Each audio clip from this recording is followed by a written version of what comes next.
Bismillahirrahmanirrahim. Alhamdulillahirabbil alamin. Wassalatu wassalamu ala asyrafil anbiya'i wal mursalin sayyidina Muhammadin wa ala alihi wa ashabihi ajma'in. Rabbi shrah li sadri wa yassir li amri wahlul 'uqdatam min lisani yafqahu qawli. Nas'alullaha ayyuwafiqana jami'an wa ayyaftaha alaina futuhal arifin, amin ya rabbal alamin. Alhamdulillah, pada kesempatan kali ini kita akan melanjutkan pengkajian kitab Arba'in Nawawi karya Al-Imam Nawawi rahimahullah, memasuki hadis ke-23 hingga ke-24. Qala al-muallifu rahimahullahu ta'ala wa nafa'ana bihi fid dharaini amin. Masuki hadis ke-23. Mari kita baca dahulu. An Abi Malik Al-Harith bin Asim Al-Ash'ari radhiyallahu anhu qala Rasulullah sallallahu alaihi wasallam, at-tuhuru syaratul imani walhamdulillahi tamlul mijana wa subhanallahi walhamdulillahi tamlani au tam'u ma bainas sama'i wal ard. Was-salatu nurun was-sadaqatu burhanun was-sabru dhiya'un wal Qur'anu hujjatun laka au alaika kullun nasi yaghdu faba'i'un nafsahu famu'tiquha au mubiquha. Rawahu Muslim. Mari kita takhrij dahulu hadis ke-23. Sumber hadis kita dapati di dalam Sahih Muslim, Kitabut Thaharah, bab Fadlul Wudu wa Dzikr, nomor hadis 223.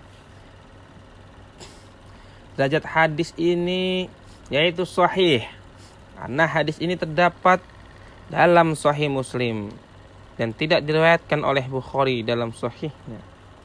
Para ulama menilainya makbul atau diterima dan otentik, dan banyak dijadikan dasar dalam penjelasan tentang keutamaan zikir, wudu, dan ibadah lainnya.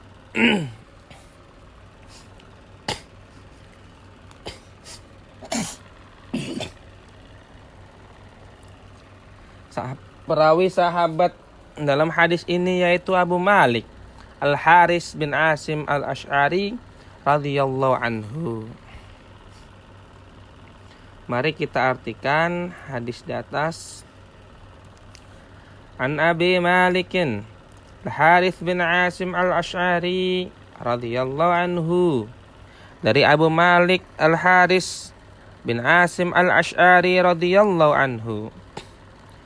Qala, ia berkata, qala Rasulullah sallallahu alaihi wasallam, Rasulullah sallallahu alaihi wasallam bersabda, at-tuhuru syaratul imani, kesucian atau toharoh, kesucian adalah separuh dari iman. Alhamdulillahi tamla'ul mizani, ucapan alhamdulillah memenuhi timbangan pada hari kiamat. Wa subhanallahi alhamdulillahi tamlani au tamla'u ma bainas sama'i wal ard. Ucapan subhanallah dan alhamdulillah memenuhi atau memenuhi ruangan antara langit dan bumi, artinya setara dengan langit dan bumi. Was-salatu nurun, salat adalah cahaya. Was-sadaqatu burhanun, sedekah adalah bukti keimanan seseorang. Was-sabru dhiya'un, sabar adalah sinar, cahaya yang membakar dan menyinari sekaligus. Wal Qur'anu hujjatun laka au alaika, Al-Quran adalah argumen bagimu atau atasmu. Atasmu artinya mendukung atau menjerumuskanmu tergantung sikapmu terhadap Al-Quran itu sendiri. Kullun nasi yaghdu, setiap manusia pergi di pagi hari, yaitu memulai aktivitas hidupnya. Faba'i'un nafsahu, maka ada yang menjual dirinya. Famu'tiquha au mubiquha, lalu ia membebaskannya dengan amal baik atau membinasakannya dengan dosa. Rawahu Muslim, diriwayatkan oleh Imam Muslim. Hadis ini menggambarkan kedudukan amalan-amalan utama dalam Islam yang mencerminkan kualitas keimanan seseorang serta pilihan hidup yang harus diambil manusia setiap harinya. Apakah akan menyelamatkan dirinya atau justru membinasakan dirinya? At-tahuru syaratul imani. Toharo atau sucian lahir batin adalah syarat sah ibadah dan cermin dari keimanan sejati. Tanpa bersuci, ibadah seperti salat tidaklah sah. Alhamdulillahi tamla'ul mizani, maksudnya adalah zikir dengan penuh syukur akan menjadi amal besar yang memberatkan timbangan amal kebaikan di akhirat. Subhanallahi walhamdulillahi tamlani ma bainas sama'i wal ard. Artinya kedua kalimat ini, zikir kepada Allah memiliki nilai spiritualitas yang luar biasa besar. Lebih dari apa yang kita bayangkan. As-salatu nurun, salat memberi cahaya di dunia, jiwa dan akhlak, dan di akhirat adalah penerang kubur dan jalan ke surga. As-sadaqatu burhanun, artinya bukti nyata iman karena mengeluarkan harta demi Allah, dan adalah bentuk keikhlasan dan pengorbanan. As-sabru diyaun, sabar bukan hanya menahan diri, tapi juga melatih jiwa, seperti matahari yang panas tapi memberi manfaat. Al-Qur'anu hujjatun laka aw 'alaika, bila diamalkan Al-Quran akan membela kita. Jika ditinggalkan ia akan menjadi saksi yang memberatkan. Kullun nasi yaghdu, setiap hari adalah kesempatan orang yang memilih jalannya, membebaskan dirinya menuju surga atau menjual dirinya kepada kebinasaan. Iman bukan hanya keyakinan, tapi harus dibuktikan dengan amal. Salat, sedekah, sabar, zikir, dan tilawah Al-Quran. Kehidupan adalah ujian harian. Manusia bebas memilih jalan yang menyelamatkan atau mencelakakan. Amal kecil seperti ucapan zikir memiliki pahala luar biasa besar. Toharoh dan salat adalah pondasi hubungan dengan Allah. Sedekah dan sabar adalah pondasi hubungan dengan sesama dan ujian. Kita masuki hadis ke-24. Mari kita baca dahulu. An Abi Dzarrin radhiyallahu anhu, anin Nabi sallallahu alaihi wasallam fima rawahu anillahi azza wa jalla annahu qala ya ibadi inni haramtu az-zulma 'ala an-nafsi wa ja'altuhu bainakum muharraman fala tadzalamu. Mari kita takhrij dahulu hadis di atas. Untuk hadis ke-24 ini, sumber hadis kita dapati di dalam Sahih Muslim, kitab Al-Bir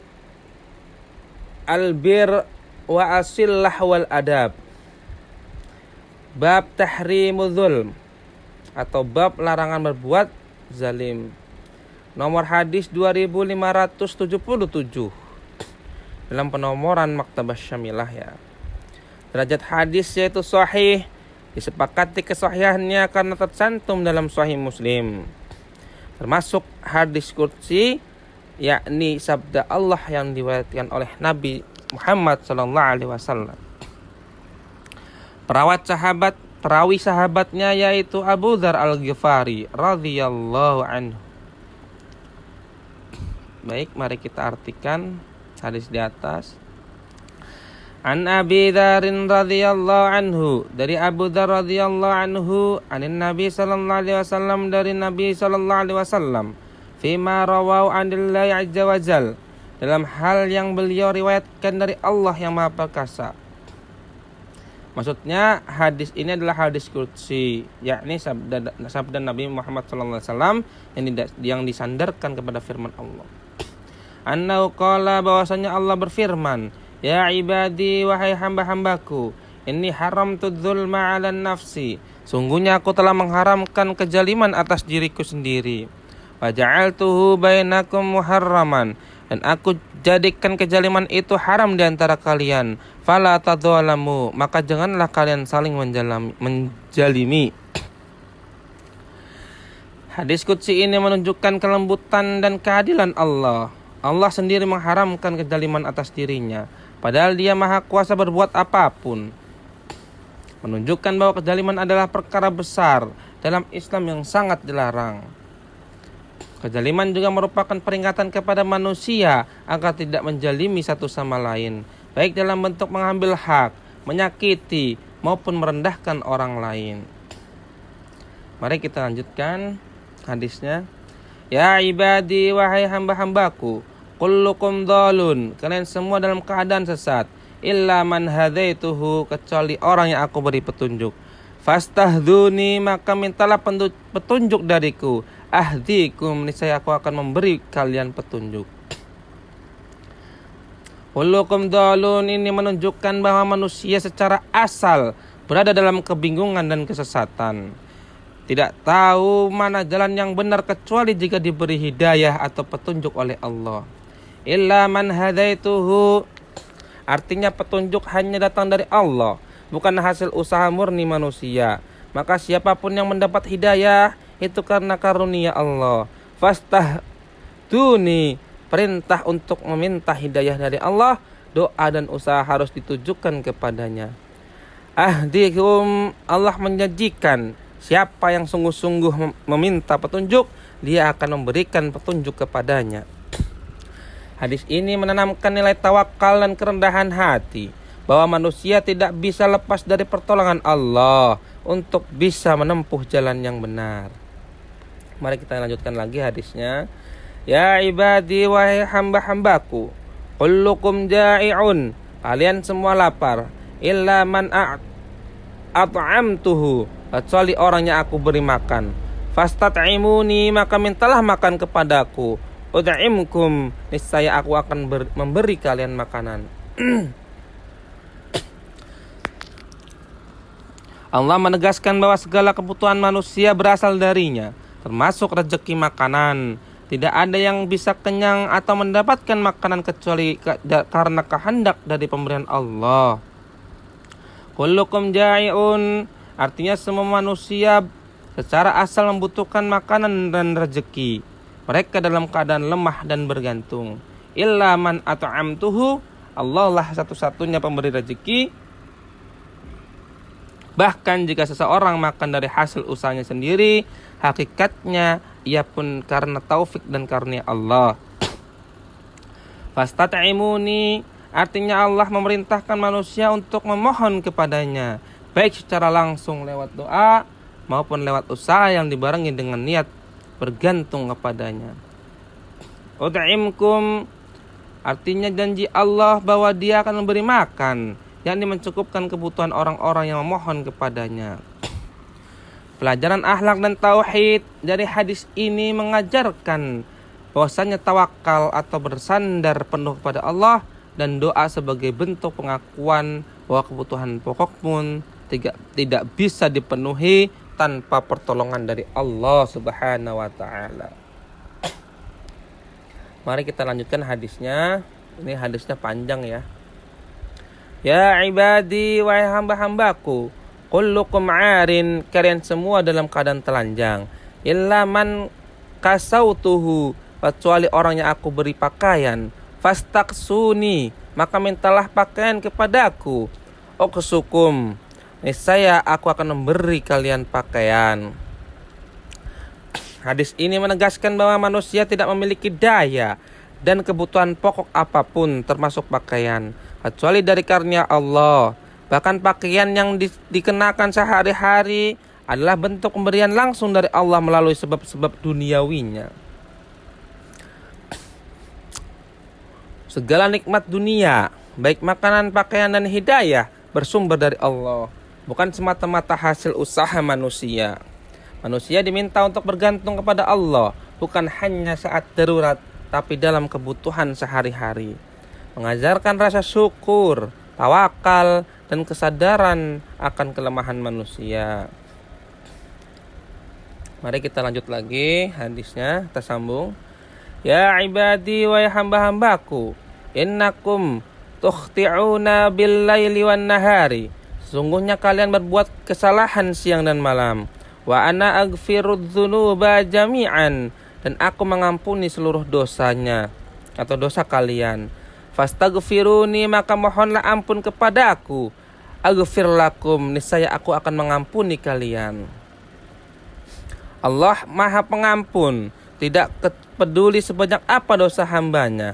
Manusia tidak sempurna dan karenanya membutuhkan taubat secara terus-menerus. Istighfarlah adalah ibadah hati yang menunjukkan kehinaan dan ketundukan kepada Allah.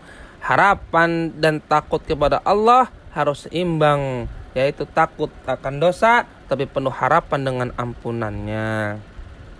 Mari kita lanjut lagi. Ya ibadi wa hamba-hambaku, innakum lan tablughu dzurri. Sungguhnya kalian tidak akan mampu mencapai atau menyebabkan bahaya kepadaku. Fatadzuruni, sehingga kalian bisa membahayakanku. Walan tablughu naf'i, dan kalian tidak akan mampu memberikan manfaat kepadaku. Fatanfa'uni, sehingga kalian bisa memberi manfaat kepadaku. Allah menegaskan bahwa Dia Maha Kaya, Maha Kuasa, dan tidak bergantung pada makhluknya. Segala perbuatan manusia, baik yang buruk maupun yang baik, tidak sedikit pun memberikan dampak langsung kepada Allah Subhanahu wa Ta'ala. Allah tidak membutuhkan makhluknya. Sebaliknya manusialah yang sangat bergantung kepadanya. Ketaatan dan kemaksiatan hanya akan kembali kepada manfaat atau kerugian bagi diri manusia sendiri. Ini adalah dasar penting dalam tauhid uluhiyah dan rububiyah. Tidak ada makhluk yang bisa menganugerahi Allah.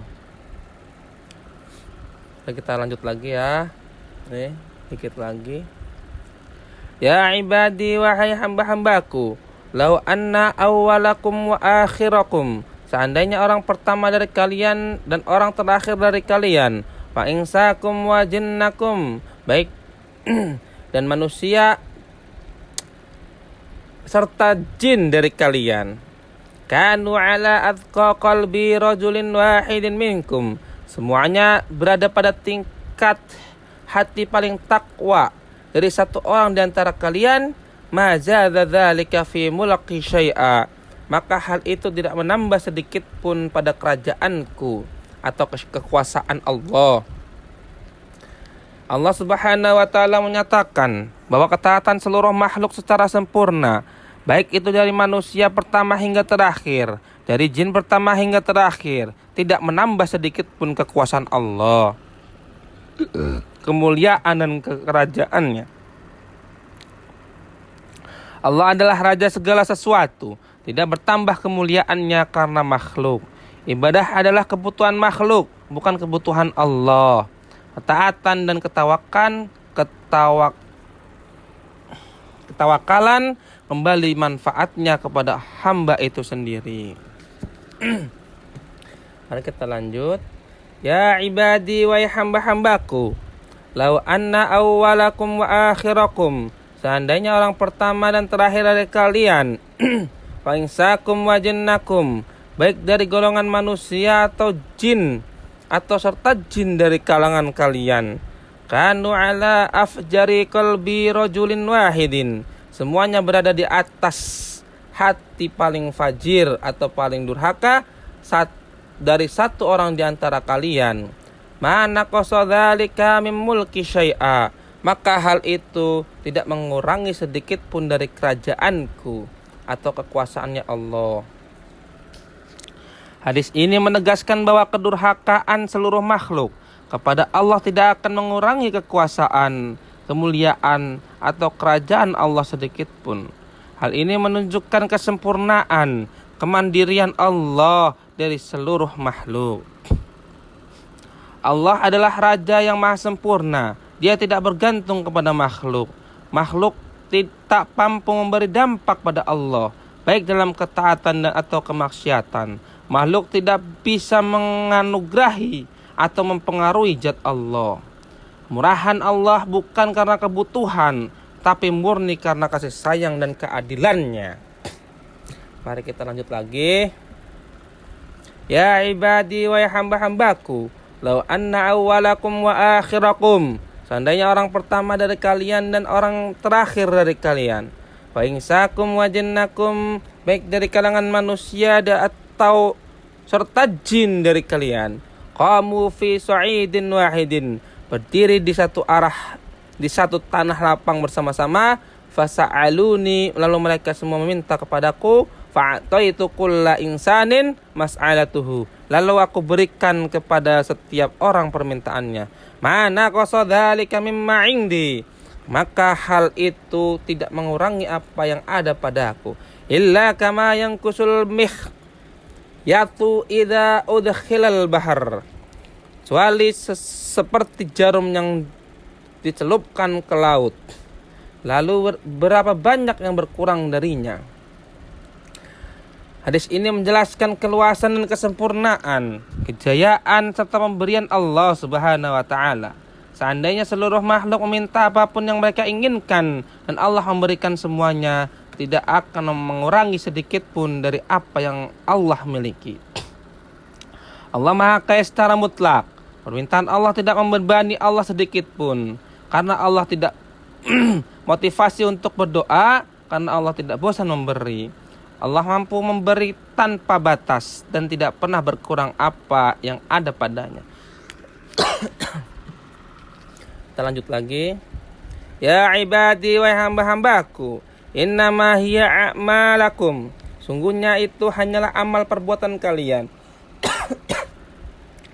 Uhsiha lakum, aku menghitung dan mencatatnya untuk kalian.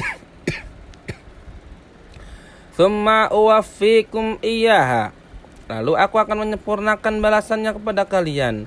Faman wajada khairan, maka siapa yang mendapati kebaikan atau balasan baikan, falyahmadillah, maka hendaklah ia memuji Allah. Waman wajada ghaira dzalik, dan siapa yang mendapati selain itu atau keburukan, fala yalumanna illa nafsah, maka janganlah ia menyalahkan dirinya sendiri.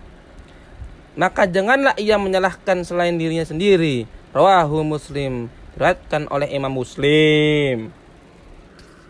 Hadis ini menegaskan bahwa setiap manusia bertanggung jawab penuh atas amal perbuatannya sendiri, dan bahwa pembalasan yang Allah berikan adalah murni berdasarkan apa yang ia perbuat. Maka pelajaran akidah atau akhlak yang kita bisa dapat dari hadis di atas, yaitu keadilan Allah sangatlah sempurna, tidak ada kezaliman. Setiap amal diperhitungkan secara detail. Syukur adalah respon orang beriman yang mendapatkan taufik. Yang terakhir, yaitu introspeksi diri lebih utama daripada menyalahkan orang lain. Wallahu a'lam bishawab.